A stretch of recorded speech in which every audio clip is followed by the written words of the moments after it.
to get up there and listen to those impact statements. I know how it feels. Leah was my life. You stab until he was dead. You turn around and you do that to my son, you knew exactly what you was doing to him. Have you ever pondered upon the thoughts that occupy the minds of convicts upon receiving a life sentence? Brace yourself as we introduce you to a group of the world's most dangerous women. Ranging from ruthless murderers to cunning conspirators, these individuals stand accused of committing unimaginably atrocious crimes. Now they find themselves facing a lifetime behind bars. Join us as we delve into the cases of the top 15 most dangerous women, observing their reactions to life sentences. Number 15, Tatiana Fusari. Tatiana Fusari and her husband Seth Welsh were a couple from Michigan who were convicted for taking the life of their 10-month-old infant, Mary. Mary lost her life on August 2018 due to malnutrition and dehydration. Little Mary weighed only 8 pounds at the time of her passing. Here is the shocking part.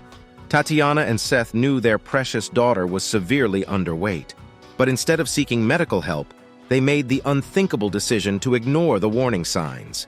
Their reasoning? They claimed religious beliefs and a lack of trust in the medical system.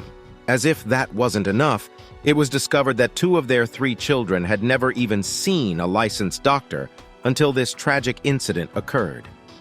During the initial investigation, things only got worse. The county sheriff, when questioned, revealed the appalling conditions of the family home. It was a breeding ground for vermin, insects, and mold. Just picture that for a moment. Moving forward, the legal proceedings took a grim turn. In August 2018, the couple were charged with homicide and felony murder. When Tatiana heard the possibility of facing life without parole, tears streamed down her face, and Seth's expression was one of utter shock. Their lives were crumbling before their eyes. Fast forward to June 2020, and Seth was convicted of first degree. He received a life sentence without any chance of parole. A year later, Tatiana took the stand and testified that her husband had been abusive and would often beat her. She claimed she was forbidden from seeking medical care for their daughter, blaming the abuse for her inability to provide proper care for Mary. Astonishingly, Tatiana stated that she didn't even notice her daughter's declining health or understand the cause of her untimely death. In November 2021, the final verdict was delivered, and Tatiana was also sentenced to life without parole for first-degree murder. As if that weren't enough, she received an additional sentence of 15 to 30 years for first-degree child abuse. It's a tragic ending to a story that could have unfolded so differently if only the right choices had been made.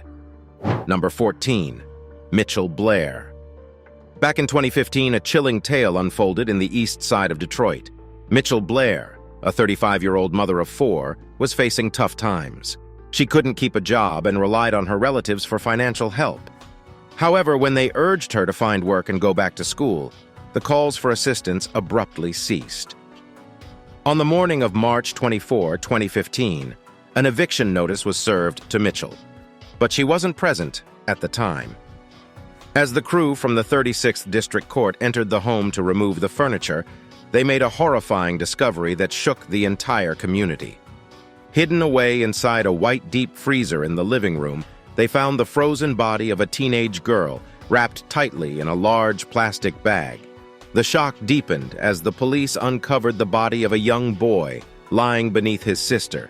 It was revealed that these children were none other than 9 years old, Stephen Gage Berry, 13 years old, and Stony Ann Blair. Their own mother, Michelle, had kept their bodies preserved in the freezer for about 3 years. After locating Mitchell at a neighbor's place where she was with her other 2 children, the police took her into custody. In due course, she confessed to the gruesome crimes during a hearing at Wayne County Circuit Court. In a chilling revelation, she claimed that she took the lives of her demons upon discovering that they had been abusing her youngest son. However, there was never any evidence to substantiate her claim. Shockingly, she admitted to the judge that she felt no remorse for her actions, and even later admitted to the media that she would commit the heinous act again if given the chance. I would kill him again. In June 2015, Mitchell Blair pleaded guilty to 2 counts of first-degree premeditated murder. As a result, She was sentenced to life without the possibility of parole and is currently serving her sentence at the Huron Valley Correctional Facility in Ypsilanti, Michigan. Number 13. Camia Gamet. Prepare yourself for a truly chilling story. Look closely at the woman before you. Her name is Camia Gamet, and you won't believe the depths of darkness that lurk within her. Back in 2013, Camia and her boyfriend Marcel Hill, aged 30, were living together in the city of Jackson, Michigan. They made for an odd couple, with personalities as different as night and day. Marcel, a friendly and childlike individual, earned a living at a fast food joint. He only had a high school education and faced various challenges, including mental illness, cognitive impairment, and physical disabilities. On the other hand, Camia, while not burdened by disabilities, possessed a violent and abusive nature. Her abusive tendencies towards Marcel were no secret, and the extent of her brutality was shockingly evident. She had even stabbed him with a knife on previous occasions, only to take it upon herself to stitch up his wounds afterwards. However, the climax came on the 18th of May, 2013. In a fit of uncontrollable rage, Camia took Marcel's life. When the authorities arrived at the scene, they discovered Camia covered in Marcel's blood, her speech slurred. Tragically, Marcel had suffered a brutal fate, having been bludgeoned to death. His lifeless body bore the scars of 11 wounds, with his torso cruelly sliced by a knife. Without delay, Camia was apprehended and charged with open murder. This meant that the judge or jury would determine the degree of her heinous crime. Camia, however, attempted to justify her actions, claiming self-defense, alleging that she mistook Marcel for an intruder or assailant. The prosecutors, having dealt with Camia's history of domestic violence, were far from convinced by her statements. As the court proceedings unfolded, Camia displayed a disturbing lack of remorse for her brutal act. As Marcel's grieving family courageously read a letter addressed to her, Camia callously rolled her eyes and even laughed. Her disregard for the gravity of her actions was evident to all. In the end, justice prevailed. The jury found Camia guilty of first-degree murder, and she was sentenced to spend the remainder of her life behind bars, with no possibility of parole. Number 12. Jody Herring. This is Jody Herring, a 43-year-old mother from Vermont who unleashed a horrifying act of violence in 2015 that shook her community to its core. She tragically took the lives of not only a social worker named Laura Sobel, but also her own family members. So what could have driven her to commit such a heinous act? According to court documents, Jody sought revenge against those she believed were responsible for her heart-wrenching loss, the custody of her 9-year-old daughter, who now remained under the state's care. It was on a seemingly ordinary day back on August 7, 2015, when Laura Sobel's life was cut short. Just as she was leaving work, a bullet from Jody's rifle found its mark. Little did anyone know at the time, but Jody had already claimed the lives of her relatives in their Berlin home. Their bodies would not be discovered until the following day, leaving investigators stunned by the unimaginable horrors that had unfolded. Among the slain family members were Jody's cousins, Rhonda Herring and Regina Herring, both 43 years old, along with her 73-year-old aunt, Julie Falzerano. When Jody finally faced the consequences of her actions in court, she pleaded guilty to 3 counts of second-degree murder for her relatives and 1 count of first-degree murder for Laura Sobel. Her attorney, David Slay, sought leniency from the judge, emphasizing the lifetime of abuse and trauma Jody had endured. He also highlighted her attempts to seek help from state officials, only to be let down. However, despite these arguments, Vermont Superior Court Judge John Pacht, after a 3-day hearing, delivered a sentence that would ensure Jody would spend the rest of her days behind bars without the possibility of parole. Throughout the trial and sentencing, Jody remained devoid of any emotion, offering no glimpses into the mind that had orchestrated such a devastating chain of events. Number 11. Erica Mae Butts and Shanita Latrice Cunningham. Let us take you back to a Charleston courtroom in 2011, where an astonishing scene unfolded that left everyone in shock. 2 lesbian lovers, Erica Mae Butts and Shanita Latrice Cunningham, both 25 years old from South Carolina, had an intense emotional breakdown when they received their life sentences for the tragic death of 3-year-old Serenity Richardson in 2009. It was a scene so overwhelming that court officials had to lift them off the floor and guide them out of the room. This is what actually transpired. In November 2009, Serenity was staying with Erica, who was her godmother and her mother's closest friend, as well as Shanita, Erica's romantic partner, at their home in Summerville, South Carolina. It was during this visit that unimaginable abuse was inflicted upon the innocent child. According to Elizabeth Gordon, the assistant managing solicitor for Charleston County, the little girl was subjected to repeated beatings with a belt and plastic coat hangers. The severity of the abuse was so extreme that the marks from the strikes were visible on Serenity's body. Every part of her tiny frame bore the scars, except for the soles of her feet. When medical assistance arrived, it was already too late. Serenity had been lifeless for a considerable amount of time. Later on, Erica confessed to Summerville police that she had whipped Serenity as a form of punishment for urinating on the floor. Shockingly, they claimed that they had no intention for their beatings to result in the child's tragic demise. During the hearing, Shanita's attorney argued that she was less responsible for the little girl's death compared to Erica. On the other hand, Erica's attorney portrayed Shanita as the dominant and aggressive partner in their abusive relationship, while describing Erica as a timid and submissive woman. However, when all was said and done, both of them faced the full force of justice. Number 10. Regina Johnson. The details of this next case are deeply unsettling. Meet Regina Johnson, a 60-year-old woman accused of shooting her husband, Reuben Johnson, aged 56, and their 14-year-old daughter named Alia, on May 30, 2012. Regina, however, presented a different narrative during her testimony, claiming that she shot her husband in an act of self-defense after he took their daughter's life. But as the evidence unfolded, it became clear that her account was far from the truth. Prosecutors presented physical evidence, including cell phone records that traced her husband's movements, coupled with the trajectory of the bullets. These pieces of evidence revealed a chilling reality. Regina had cold-heartedly taken her daughter's life shortly after the innocent girl had taken a shower and eaten breakfast. When her husband returned home from a doctor's appointment and discovered the lifeless body of their daughter, Regina proceeded to shoot him, first in the abdomen and then in the head. In a chilling twist, Regina chose to remain within the confines of her home on Navajo Road, where the decomposing bodies of her loved ones lay for 3 days. It was only after concerned family members from Washington State made an emergency call to the authorities that the shocking truth was unearthed. Regina was arrested and initially deemed mentally unfit to stand trial, leading to her confinement in a state mental hospital for approximately 2 years. However, her mental competency was eventually restored, paving the way for the legal proceedings to unfold. During the court proceedings, Regina was described as deeply depressed, grappling with the loss of her job and the disintegration of her marriage. In November 2017, the weight of her actions caught up with Regina as she received a sentence of 80 years to life in state prison for the murders of her husband and daughter. Before the sentencing was handed down, Regina tearfully read an open letter addressed to her deceased daughter, expressing her profound love and denying any intent to harm her. Number 9.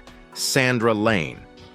Up next is Sandra Lane, a 75-year-old woman from the Detroit area who was convicted of murder for fatally shooting her 17-year-old grandson, Jonathan Hoffman, in 2012. Can you even begin to fathom what was going through the mind of this grandmother when she committed such a horrifying act against her grandson?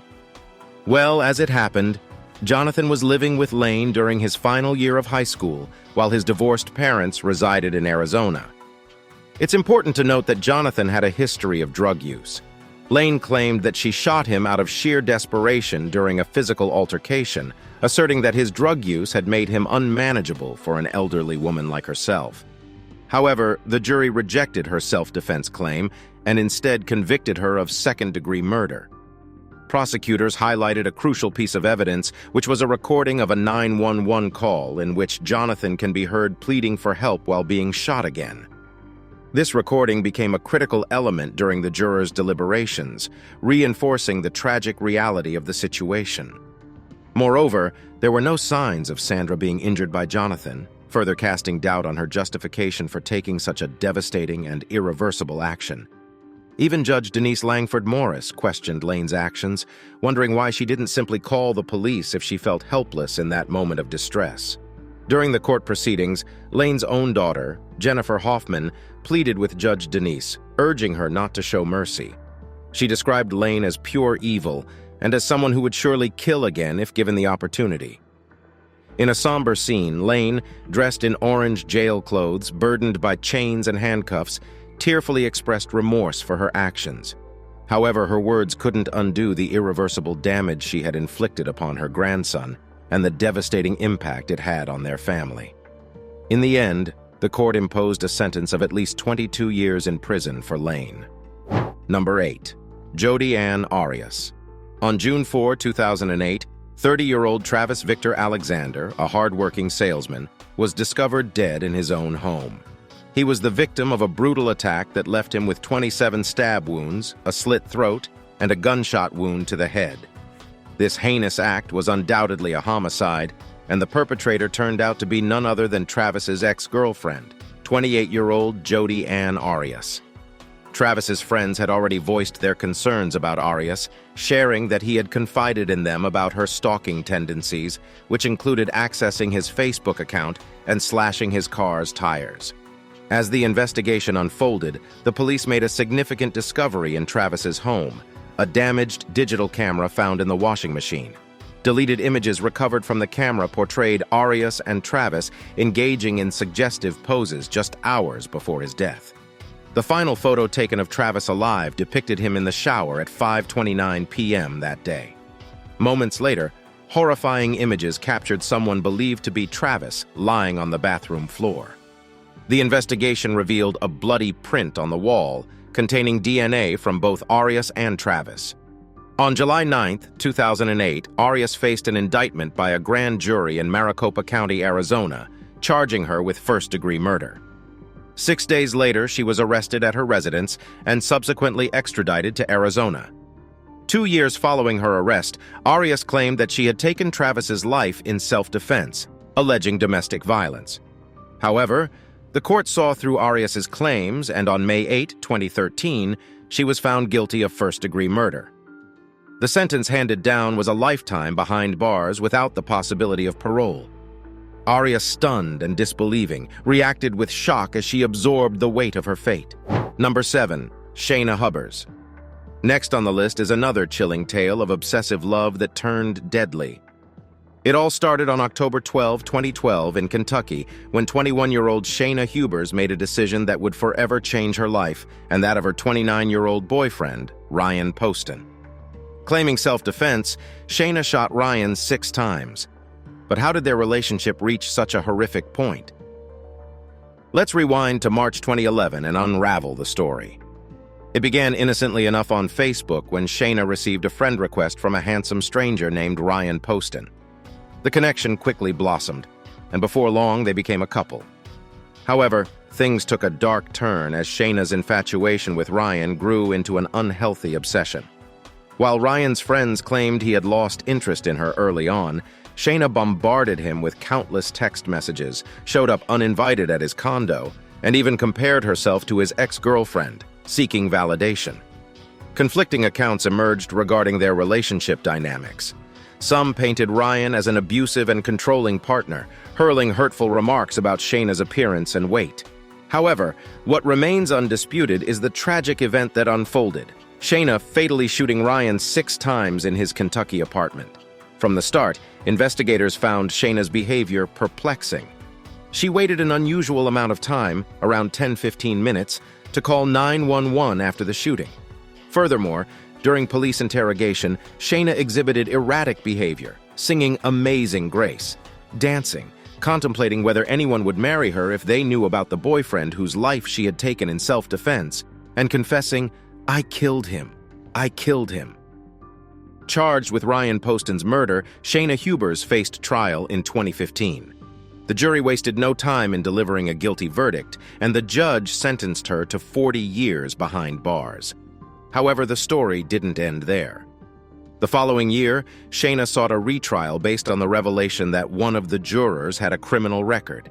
In 2018, she faced court once again.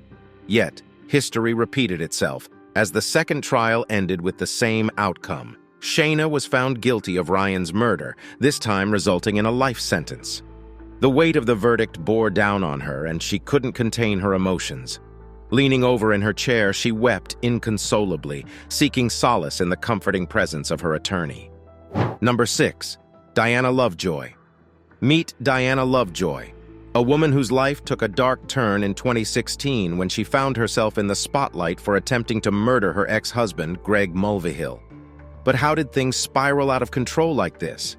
Well, let's go back to 2005 when Greg and Diana first crossed paths on a dating site. Greg, your typical tech guy from California, and Diana, a freelance writer and certified personal trainer, hit it off and tied the knot 2 years later. They even bought a beautiful house together in Carlsbad, California, and their joy seemed boundless when they welcomed their first child in 2012. However, as the years rolled by, cracks in their picture-perfect marriage began to appear. Greg lost his job in 2014, leaving Diana as the sole breadwinner. Amidst financial strain, accusations of abuse started to fly. Diana obtained a restraining order against Greg, claiming he had harmed her and their son. The couple eventually split in 2014, and by 2016 they were locked in a custody battle over their son. Greg was open to sharing custody, but Diana wanted complete control.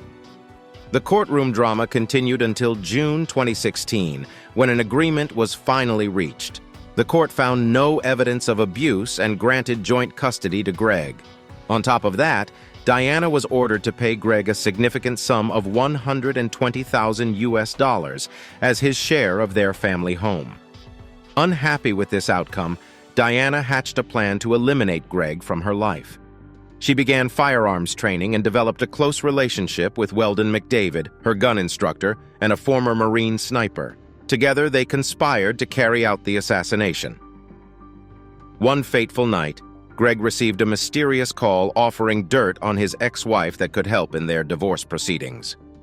Curiosity got the better of him, and he went to meet the caller at a secluded spot, accompanied by a friend. Little did he know that danger awaited him there.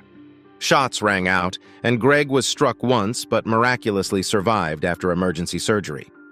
After a thorough investigation, it was revealed that Weldon McDavid was the mastermind behind the shooting.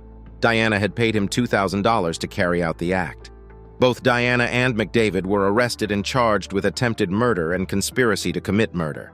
They vehemently denied their involvement, pleading not guilty. McDavid even argued that with his expertise, he wouldn't have missed if he truly intended to kill Greg. On November 13, 2017, the verdict was handed down. Diana and McDavid were found guilty of conspiracy to commit murder and attempted murder. The court delivered a sentence of 26 years to life for Diana and 50 years to life for McDavid. As the weight of the punishment sank in, Diana Lovejoy couldn't hold back her emotions and collapsed, overwhelmed by tears. Now, it's time for today's subscriber's pick. Take a look at this image depicting a woman in a courtroom. Her facial expression possibly conveys the magnitude of her sentence. What do you think could have been said to elicit such a profound, emotional reaction? Do you think that many of the women we have learned about so far felt this way? Let us know your comments below. Number 5. Elizabeth Escalona. Can you believe some moms are completely losing it over their kids' potty training issues? Elizabeth Escalona, a 23-year-old woman from Dallas, is a perfect example. She took things to a whole new level back in 2011 as she nearly sent her 2-year-old daughter, Jocelyn Cedillo, to the great beyond all because of a potty training issue. Escalona's temper got the best of her, and she mercilessly beat and kicked poor little Jocelyn. But that wasn't enough. She went even further and used super glue to stick her daughter's hands to an apartment wall. Jocelyn had to be rushed to the hospital. Her injuries were devastating, bleeding in her brain, a fractured rib, countless bruises and bite marks. She was even left in a coma for a couple of days. During the trial, prosecutors painted Escalona as an unfit mother with a history of violence. They played recordings where Escalona, as a teenager, threatened to take her own mother's life. In a desperate plea for leniency, Escalona told the judge that she had changed, claiming she was no longer the monster who committed that horrendous act. "I will never forgive myself for what I did to my own daughter," she sobbed. But despite her tearful plea, the judge didn't hold back. Escalona received a sentence of 99 years behind bars. The family members present in the courtroom couldn't contain their anguish, and their loud sobs filled the room as the judge announced the punishment. Number 4. Molly Jane Rowe. Molly Jane Rowe from Tennessee is undeniably one of the most twisted individuals you'll ever come across. It's absolutely mind-boggling to think that she had a helpless baby under her care. Brace yourself for the shocking details. In 2011, Molly was accused of brutally throwing 17-month-old Malia Marie Murley against a table while she was supposed to be watching over her. Malia, the daughter of Molly's lover, Philip Murley Jr., tragically became a victim of her caregiver's violent outburst. The toddler was immediately rushed to the hospital with a severe brain injury, but despite the efforts of medical professionals, she tragically passed away several hours after admission. As if that weren't horrifying enough, a subsequent medical examination revealed bite marks on Malia's back and bruising on her hip and stomach. Initially charged with child abuse, the situation took a gravely serious turn when Malia's life slipped away within the hospital walls. The authorities wasted no time in upgrading the charges against Molly to first-degree murder, recognizing the extent of her unfathomable actions. While Molly faced the consequences of her behavior, Philip, the devastated father, was eventually cleared of any involvement in his daughter's tragic demise. It appears that the assault and abuse occurred during the moments when he was away from the house, entrusting the care of his precious daughter to Molly. Once apprehended, Molly was held without bond, awaiting her trial for the crime. However, before the proceedings could unfold, she shockingly decided to plead guilty. The weight of her actions finally dawned on her as she was sentenced to life in prison, with the possibility of parole only after 51 years behind bars. Molly's reaction was one of disbelief and shock, burying her head in her hands, perhaps finally comprehending the gravity of her monstrous deeds. Number 3. Bonnie Duarte. The life of Bonnie Duarte, a 29-year-old woman and mother of 4 from San Clemente, California, as well as those of 4 other individuals, took a devastating turn on March 29, 2018. Driving at high speeds along the Pacific Coast Highway, Duarte crashed into a Toyota Corolla that was stopped at a red light, propelling it into a pole. The impact caused the car to burst into flames, claiming the lives of 3 teenagers, 18-year-old Dylan Mack, 17-year-old Brooke Hawley, and A.J. Rossi, who was also 17. It is heartbreaking to think that these promising young souls, on the verge of graduating high school, had their lives cut short in such a tragic manner. Adding to the sorrow, a 4th occupant, Alexis Vargas, was left severely injured. During the court proceedings, it was revealed that Duarte had a staggering 4 times the legal alcohol limit in her system at the time of the crash. This startling fact demonstrated the reckless choices she made that day, choices that would forever alter the lives of the victims' families and friends. In the courtroom, as photographs of their lost loved ones were projected on a screen, the grieving families shared their cherished memories, painting a poignant picture of the vibrant lives that were taken too soon. When given the opportunity to speak, Duarte tearfully addressed the courtroom, pleading for mercy. She expressed her deep longing to see her children again, uncertain about who would raise them, or if she would ever have the chance to hold and comfort them. It was a plea that highlighted the devastating consequences not only for the victims, but also for the offender and her own family. However, before delivering the sentence, the judge took note of a troubling fact. This was not Duarte's first encounter with the law due to drunk driving. She had a prior DUI arrest that did not result in a conviction. This revelation underscored a pattern of dangerous behavior that had gone unchecked, leading to this tragic outcome. Number 2. Vonda Starr Smith. Brace yourself to meet Vonda Starr Smith, a convicted felon and a murderous grandmother from Afton, Tennessee. In June 2018, Smith was handed a life sentence for a crime that claimed the life of a young pregnant woman, 21-year-old Jessie Nicole Morrison, along with her unborn child. Shockingly, Jessie was the mother of one of Smith's own grandchildren. Jessie's lifeless body was discovered on the night of August 12, 2016. A passerby walking his dog stumbled upon her remains near Judd Neal Loop, a desolate road in Afton. The scene was gruesome, revealing the aftermath of a brutal beating. The Tennessee Bureau of Investigation swiftly arrived and determined that the culprit had used a blunt object to carry out this savage act. Smith's arrest arrived 7 months later, and she was slapped with 2 charges of first-degree murder. The second count was attributed to the unborn child's tragic demise inside Jesse's womb. The evidence against Smith was far from insignificant. A recorded police conversation revealed that she has seemingly been unfazed by the news of Jesse's death. Instead of expressing shock, she exclaimed, "I did not see her!" As it turned out, Smith had been the last person seen with Jesse. Earlier, on the evening of Jesse's death, Smith had lent the 21-year-old her car. When investigators examined the vehicle, they discovered blood splattered all over the passenger seat. The damning proof didn't stop there. Traces of bleach revealed that she had attempted to clean the car. Text messages exchanged between Smith and Jesse unveiled an underlying tension between them, further fueling suspicions. With the weight of the evidence and testimony from Jesse's mother and other witnesses, Smith's fate was sealed. The jury found her guilty on both counts of murder, condemning her to spend the rest of her life behind bars without the possibility of parole. Even in the face of the conviction, Smith adamantly maintained her innocence, breaking down in tears as reality sank in. Number 1. Shelby Isaac. Darkness can reside within anyone's heart, even someone as young as this 19-year-old woman named Shelby Isaac. Back in January 22, 2016, a young couple, Eddie Tate II and his pregnant girlfriend Edwina Thomas, found themselves caught in a horrific incident on Westchester Circle in a horrific incident orchestrated by Shelby. According to prosecutors, tragedy unfolded after Shelby demanded a refund for a purchase of hair weaves. She had met Tate earlier to buy $250 worth of bundles, but later, under the pretense of making another purchase, she called him for another meeting. Little did Tate know that danger lurked ahead. As he pulled up to the apartments with his expecting girlfriend, Shelby unleashed a hail of gunfire upon their car.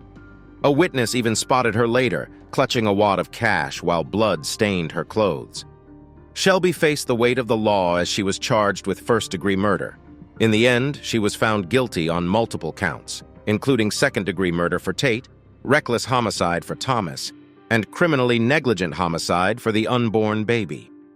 The courtroom was filled with emotions as the judge read the guilty verdict. Shelby collapsed, crying out for her mother, and had to be escorted from the room as her devastated family wept. The haunting sound of her screams echoed through the halls, leaving jurors visibly shaken. We hope you enjoyed this video. We'll see you in the next one.